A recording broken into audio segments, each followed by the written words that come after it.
How's it going, everybody? I am Matt Bourie. That's my dad, Steve. We are the Jackpot Gents, what most people know us as.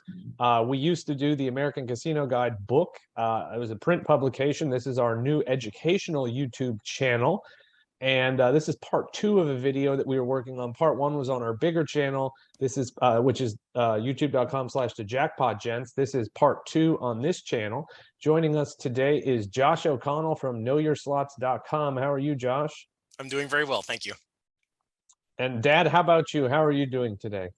I am doing fantastic. Ready to go to the casino and make lots of money, Matt Bourie. All right, that's what I like to hear. So if you go to our other channel, the Jackpot Gents, we do live play videos from the casinos, and we're doing our educational videos here. This is part two. We're busting slot machine myths, and we did 5 of them in the last video, and then we're going to do a few more in this video. So let's take off right where we left off, Josh, and that is the pseudo banking slot machines, right? Yeah, so perceived persistence is what the industry calls it. And what that basically means is there's something on the screen that's going to evolve as you play, indicating something theoretically, but that's what the perceived persistence is, not actually indicating anything. And that's if the bag or the pot or the fireworks or whatever the object is full, bursting, ready to explode, that a bonus is due to hit. And it simply is not. And the thing that, go ahead. Oh, I was going to say that I think probably the most popular one is, what is it, the 88 drums or dancing 88 drums? fortunes, dancing drums is all in that same series where they've got that glowing pot as it fills up in the middle. But there's other variations. There's like the bag game, Food Eye Leon, which has 3 bags that can grow. Then there's like the goldfish game with the fish that grow. Just about anything can grow on the top of the screen at this point, and they usually have 1 to 3 of them. But what they do, they're similar to what we talked about on the last video, which is they are more of an indication of what's happened. So the bigger they are, the longer it's been since a bonus has happened, but that does not guarantee that a bonus is any closer than the previous spin, because as we know, it's choosing on the RNG is choosing from a range of outcomes, and the chances of a bonus is always the same chance on any given spin. So seeing those full bags or pots or whatever it's psychologically is going to entice some players. Oh, it's full, it's got to go off. It doesn't tell you that. Now, there are some games like Rich Little Piggies where the bags have, or in this case, the pigs have an indication of something. There is equity that is growing, right? The number of spins or the number of wilds or maybe some non-premium symbols, depending on the version of the game. But that still doesn't guarantee that bonus is going to happen any sooner. But when the bonus does happen, there will be some improved outcome. So that's where it's like checking your progressives, right? This game has got more progress than another, so I should play that version. Well, as a caveat, I believe the reason they started doing this is because it used to be that the slot machines that had this feature did make it easier to hit or something like that. The banking slot machines, where it used to be that there were some slot machines where you could look at them, and based on the symbols, how the symbols were on the top, it could have been a higher EV or even a positive EV situation, meaning you could make money in the long run. There used to be slot machines like that were indicated by that.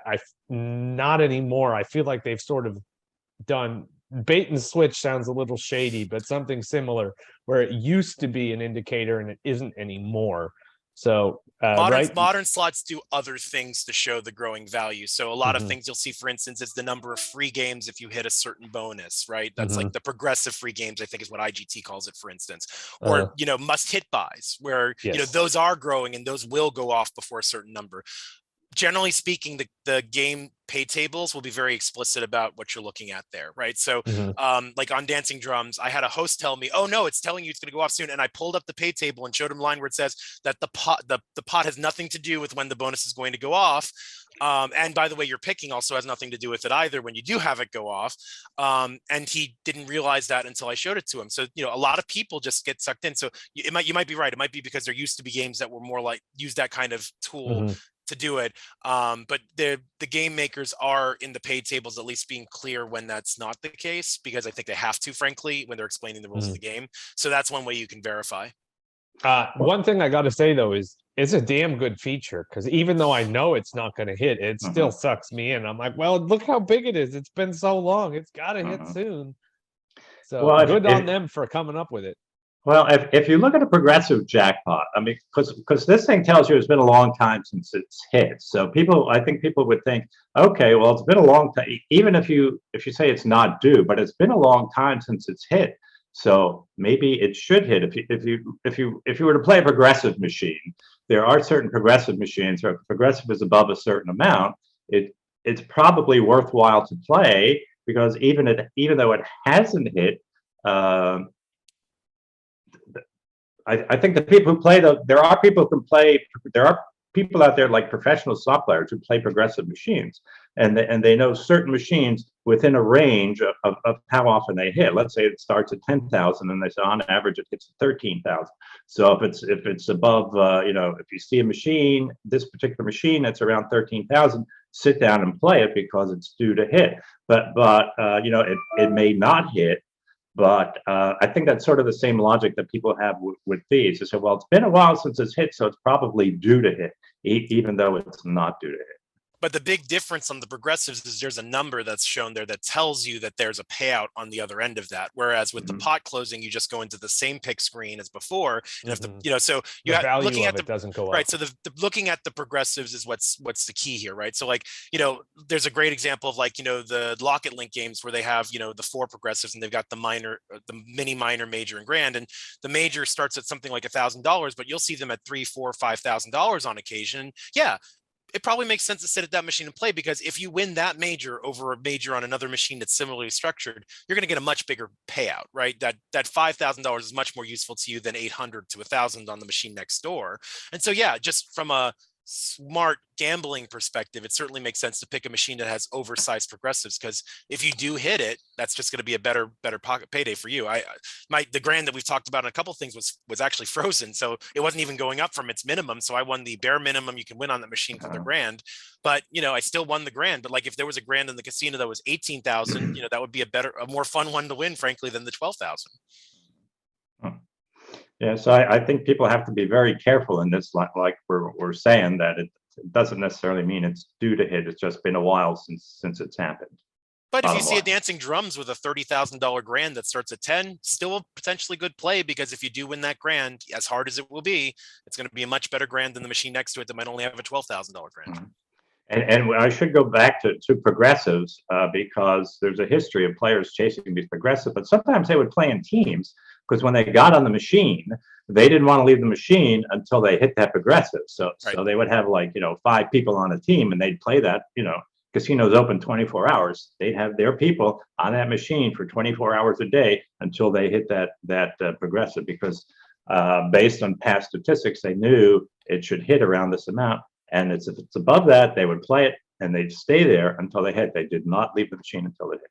Yep. But as it's always worth pointing out, just because the situation could be an expected value that's positive doesn't guarantee you'll win because it could still go negative variance on you. It could take longer than you expected than the average. And that one thing alone moves you from a positive play to a negative result. So, that's you're working in teams and all of that increases your chances, doesn't guarantee it though, except for the must-hit buys. We know that those have to go off. And so obviously that's the most guaranteed way. Like if you know you're that close, you have the best chances of coming out ahead. Yeah, while they find those progressive slots and they can be in an EV situation, the volatility is incredibly, incredibly high because you're gonna lose your ass unless you hit that progressive. Yep.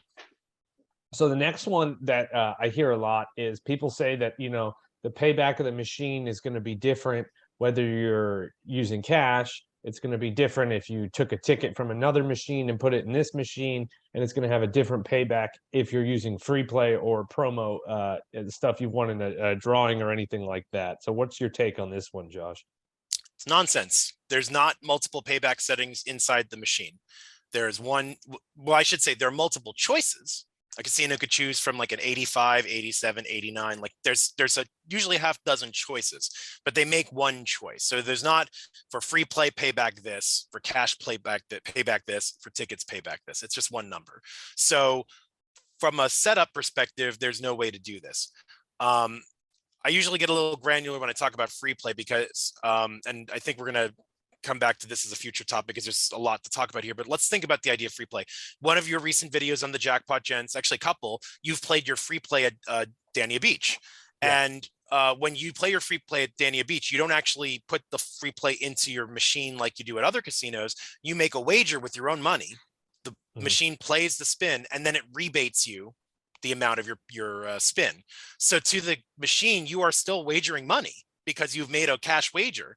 You're just being rebated on that cash wager. So how would it know the difference if you're betting with cash because you're using free play? And so these are the types of things that players don't actually look at and understand. If you see the paper that Steve was talking about in the first part that's taped up on the machines, there's not a bunch of payback settings unless there's a bunch of games. Like a slot machine, it's one payback setting. So like I actually take the time to look at the slot machines because it gives me a little insight as to how a casino sort of structures their paybacks. And so like I know, oh, this casino does 90% on penny slots. That's interesting to know. It's good to know compared, like, and I see examples of that or whatever the case may be. There's one choice per slot machine. So it doesn't matter if it's cash, if it's a ticket, if it's free play. It all works the same. It's the same RNG, the same range of choices as that machine is configured. Just to prove this, we have a little story here. There's a guy, Scott Kraus, that writes for our website, and he lives in Las Vegas. He was at the casino the other day with one of his friends, and she had, what was it, $6 in free play, I think, Dad? $6 in free play, yes. She had $6 in free play. She was picking it up on like a 50 or a 60-cent bet and won $14,000. She hit the grand jackpot, won $14,000 on $6 in free play. So you're busting another myth, actually, which is that you can't hand pay or win big on free play, and that's simply not true either. Free play is treated like cash, and therefore the odds are the same based on the wager that you're making, no matter what you're playing with. Yeah, but royal flushes on free play. Me too. Well, sorry, but I want to point out here that some casinos will not let you. Well, some casinos, number one, will not let you use it on video poker. Yep. You have to use it on slots. And some casinos, I don't know if this is in all casinos, like wide area progressives, they won't let you use it in wide area progressives. Is that because that revenue is shared with the slot machine manufacturer? Is that why? That's my basic understanding, because when if they're using free play, they're going to still have to make the contribution to the jackpot because each wager counts, the machine counts it the same, right? It's not discriminating between each. And it's paid out by a third party. So I think to reduce the sort of issues around that, they do block in wider. I see that most often in Nevada, like MGM always tells you can't use it on the wide area progressives. You can use it on video poker at MGM. So I many times do. And if you're not familiar with the wide area progressives, what we're talking about is those machines like, I think Willy Wonka is a good example, or Megabucks. Megabucks, where they have the top jackpot is like 6 or 7 figures, like over $100,000, and it's every, like, you could go to every casino you're in, and every Willy Wonka machine is going to have that same payback. They're all linked to each other, and it builds based on all the casinos that are have those machines, so it goes up much faster. That's the wide area progressive, is when it's linked to multiple machines at multiple different locations. Yeah, there's sort of 3 levels to progressives. There's like the individual machine, so like they're local to that machine. There's like the banked like games, like your dancing drums or your lightning links, right? That's what the link stands for, is you have a bunch of cabinets linking the grands together. And then there's the wide area progressive, which breaks out of the casino walls, is shared by multiple casinos, and generally is handled by a manufacturer like Light and Wonder or Aristocrat or whatever the case may be. And so that's why the rules may sometimes differ. In Nevada, because there's so many casinos, the rules tend to be a bit tighter than like where I am, where there's only 2 casinos in the state, so the wide area options are much lower. Now the next myth that we're going to tackle here, Josh, is if you don't know the payback at a place where it's not published, like a tribal casino or a cruise ship, that they're going to be a lot lower. Right. So there's a couple of levels to this that I think players don't always understand. So casinos don't have unilateral control over the payback of a machine. The machines are programmed and tested by third-party companies like the ones I just mentioned, your IGTs, your Aristocrats, your Light and Wonders. And then the machines are bought or leased by the casinos. Those paybacks are already baked into the games that they buy. So casinos can choose which games they want based on what they offer, but they can only go so low. So like I've seen examples like where someone says California has to pay 60% because they don't have to report. So and you don't know what it is. So therefore they must pay that low. No one who's watching this video would ever play a 60% slot machine more than once, because it would be so hard to make that game interesting and fun and give you payback, realistic paybacks that make the Mhm. game interesting to keep playing. There's a certain point where that just falls off a cliff. And so most games are designed with a payback level that starts at 85%. It certainly can go higher based on what the casino chooses. Higher denomination games, a tighter range. It's even higher than that many times. And you can see that in the data that's available on AmericanCasinoGuide.com. And they also, you guys link to more recent data, so players can even look at stuff even newer than what you have. But ultimately, you see those ranges kind of maintained regardless of the market. So the machines that the tribal casinos buy, if they're putting in Vegas style slots, are the same machines that a Vegas casino would buy. So it's the same software, it's the same payback choices, etc. Also, by the way, same for the cruise ships, since we mentioned cruise ships as well. What they'll more likely do on, for instance, a cruise ship is choose the lowest option.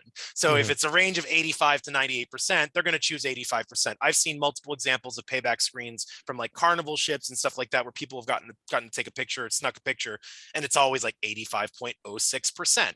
And so that's what you should expect. But there are land-based casinos that will set their machines at that number too. So it's not like the cruise ships are worse. It's just, of the possibilities of what you're going to get out of life, it's going to be at the low end of that. And with the tribal casinos, a lot of it's going to be the same. And then if you take it a step further, they have bingo machines, and bingo machines are going to pay worse. The minimal data that I've seen is oftentimes they pay better because casinos have to overcome the fact that they're not real slots. And so I've seen a couple of casinos that do bingo machines, for instance, that will market themselves as looser to underscore that difference. So yes, you don't know what a lot of these casinos are paying back. There's some states that don't require rules. Tribal casinos mostly don't have payback rules. Connecticut is the exception. But the evidence out there indicates it's not going to be like vastly worse. Sorry, that was a lot to go through. One thing I want to point out here is the slot machines. What we've been talking about is you're never going to know what a slot machine is set to pay back unless you're in. I think I've seen it in England where they have to show it on the screen. You go into the payback and it'll tell you exactly what that machine is set to Australia pay back. and New Zealand. When I was Australia over and New there, Zealand they had a also. screen. Yeah, Yeah, you could see it. So, but in America, for the most part, you're never going to know what a slot machine is set to pay back. However, if you're knowledgeable, you can look at a video poker machine and tell exactly what a video poker machine is set to pay back by looking at the pay table. So if you are ever curious as to what the slot machines in a casino pay back, looking at the pay table of the video poker is probably a good indication. If they have good pay tables on the video poker, chances are the slot machines are going to pay back better. If they have really bad pay tables on video poker, chances are the slot machines are going to be tighter.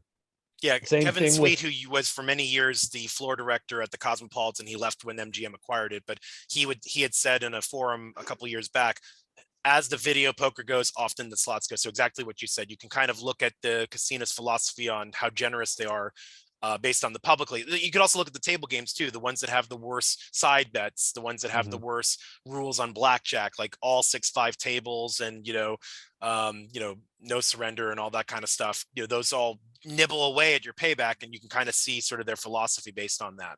So you don't necessarily need to have like a fully commercial market with paybacks reported to the state to know kind of which direction things are going.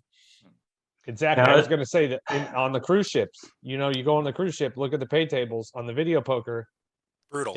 They're very interesting. That's for sure. I will. Well, my last cruise ship, it had 6-5 jacks or better for quarters, which is the worst. Which is what is that, like 96%, 95%? I think it's 95, but still probably better than the slot machines that are probably set around 85%. But Exactly. there were two things I wanted to mention here. One is I always tell people if there's competition, you're better off playing in a place where there's competition and there's multiple casinos. So if you're on a cruise ship, you're not happy with the paybacks, where are you going to go? You can't do anything.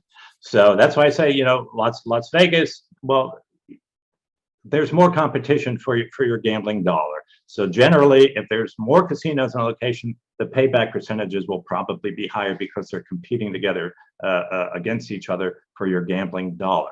Now there's one rumor here that I have seen constantly throughout the years, and I want to see if Josh has heard this one too. And I see it on discussion forums, and I try and challenge it whenever I see it. Someone said, "Oh, well, that casino, they constantly do not meet the minimum requirement payback percentages, and they just pay the fine." And I say, well, if that were true, there'd be a record of it. There'd be an article. There'd be a news article. Send me a link so I can read the news article where this happened. But it's a constant rumor that I guess slot players say it to each other. Oh, well, they set them real low and they just pay the fine. They don't care. But it's just not true. And anytime I've ever said, well, send me something that can confirm this. I mean, a link to a news article or something never happens. Have you heard this one, Josh? I have heard this one, and you're absolutely right. And more importantly, think about like the first time you're pulled over and given a ticket versus the third time you're pulled over and given a ticket, right? Generally, like with laws, there's escalating rules. And one of the things, especially in commercial markets, would be simply put, the loss of your ability to have a gambling, like ownership of a gambling parlor or casino to begin with. Would a casino risk billions of dollars of revenue to make an extra 1 to 3%? No, even 10%. And again, by the way, how would they set the machines that low if the games they're buying can't be set that low? If you look at the regulations, New Jersey has a minimum of 83% payback on slot machines, but if the slots that are mostly being sold are 85 and up, there's no way they can even hit the legal minimum. In Nevada, it's 75%, so you can't even get that low either. And so the reality is that people are like, oh, they hacked the machines. If you knew how encrypted and locked down these machines are, and what that would take to actually do this, this is what I said earlier, I think on part one, where people create much more complicated scenarios than really need to happen. It's so simple. Slot machines, aside from like live Keno, has probably the worst paybacks overall of any game on the casino floor. If the average machine makes $200 to $400 a day on the casino floor, they don't need to do a darn thing other than turn the lights on and welcome you in the door and throw you a little slot play and food and just rake in the money. They don't need to do all these things, but these people want to believe the worst so they can feel better about their losses. And this is what I mean about having a healthy, it's a new year. I wrote a recent piece about gambling resolutions. Let's resolve to have a healthy relationship with our gambling. It's entertainment. This is money that we spend on entertainment. We should not be spending money we can't afford. And so therefore, if that's the case, we should also accept that these games are designed to take money over time. They are house advantage games. So if that's the case, there should be no reason for the casino to hack it or to set it too low or any. They're going to make plenty of money just putting the machine that they already have and turning it on and letting players play it. As they say, casinos aren't built on winners.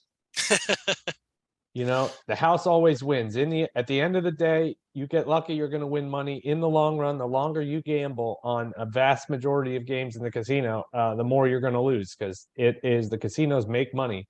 Mathematically, the casinos make money on 99.9% of every game in a casino. If a casino sets their slots to 90% payback, that means every $100 that goes through on average will make the casino $10, right? So then if you look at the reports, like there are casinos in Pennsylvania that do $1-2+ billion worth of revenue a year. That's a pretty big cut that they're going to be expecting at the end of that year, right? So do they really need to make changes to the machine, so squeeze out another 10 million? Probably not. They're doing just fine with what they are. And that's just the slots. That's not counting tables. It's not counting food, hotels. They have so many ways to make money. And they do, it's tough. As people say, it's tough to not make money in the casino business. I mean, it certainly has happened, but it's tough. Well, now, sorry. I just wanted to throw this in here to go off on a little tangent here. But I sometimes tell people about, what I do and how we talk about casinos and write the book and things. And I know someone who goes to the casino and they win all the time.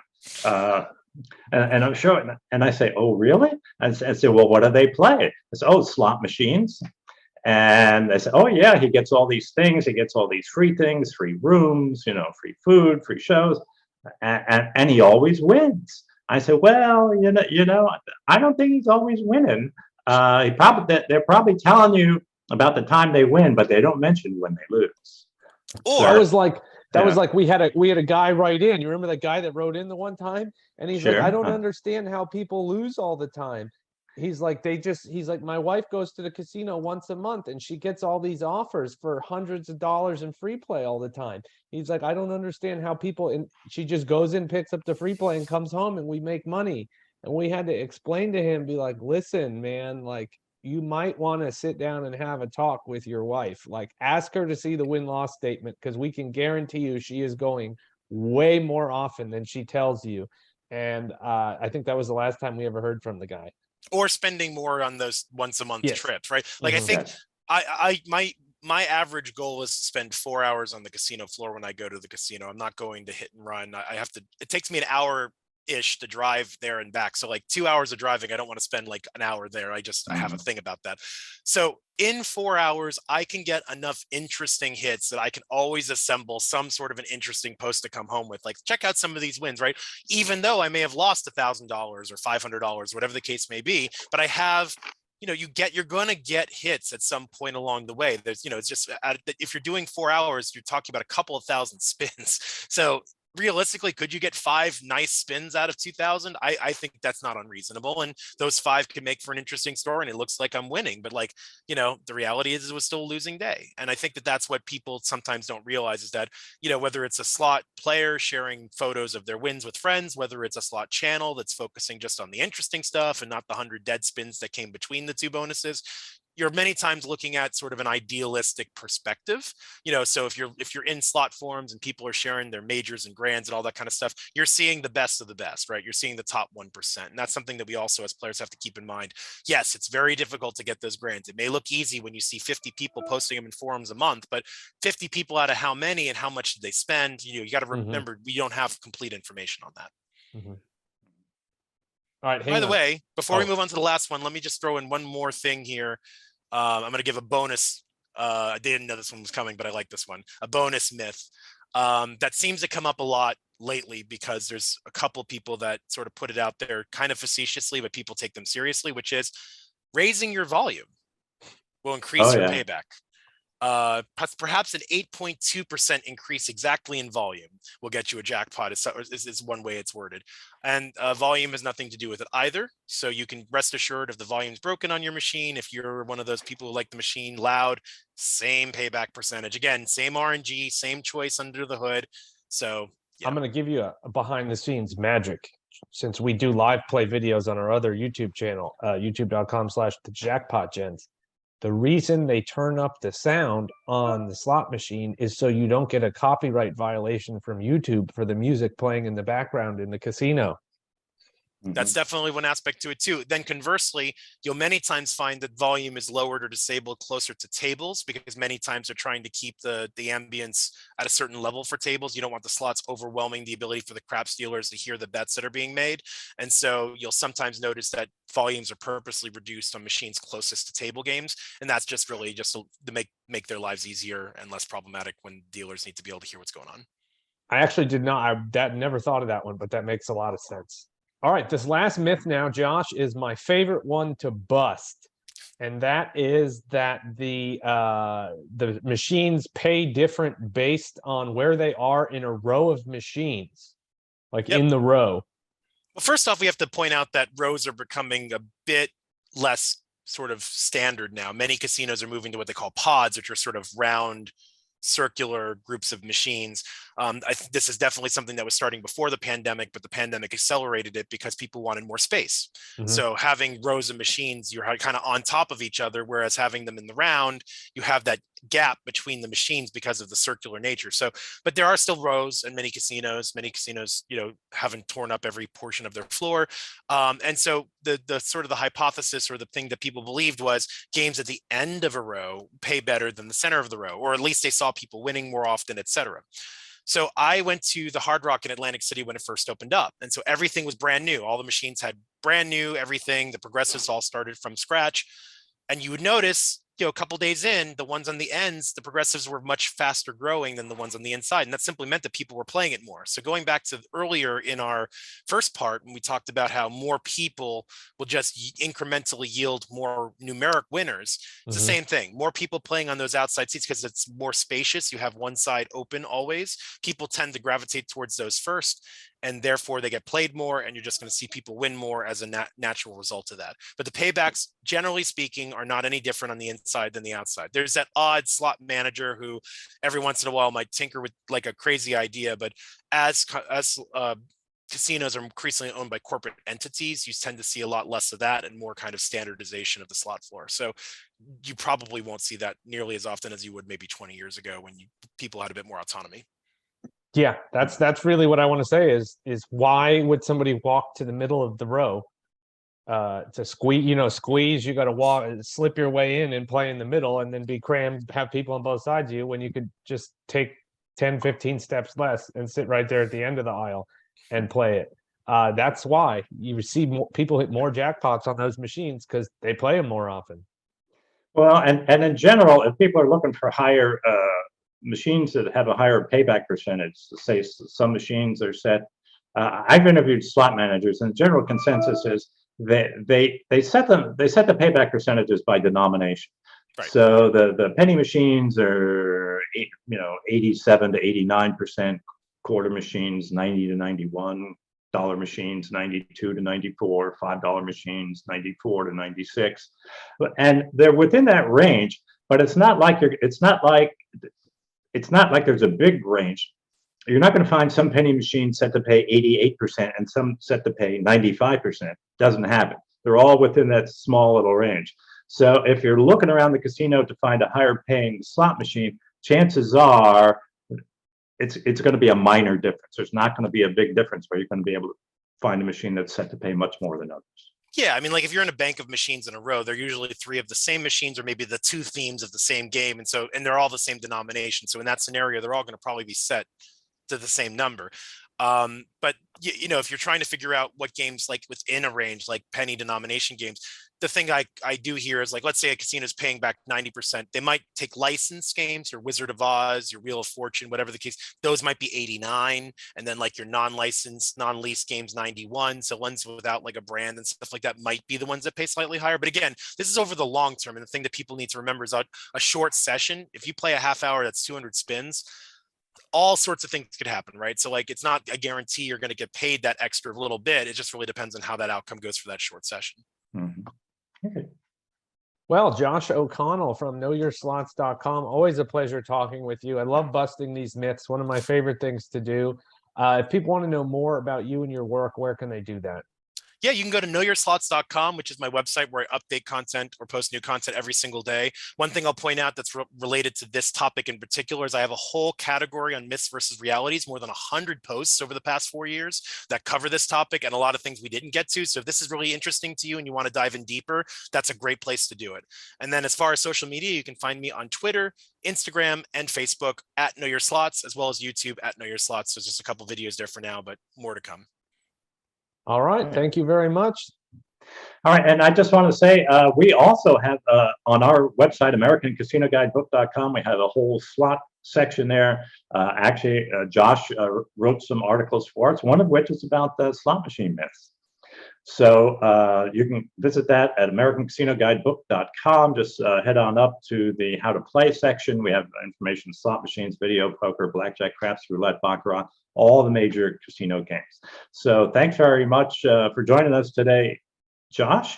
And thanks for watching, everybody. And best wishes for good luck in the casinos.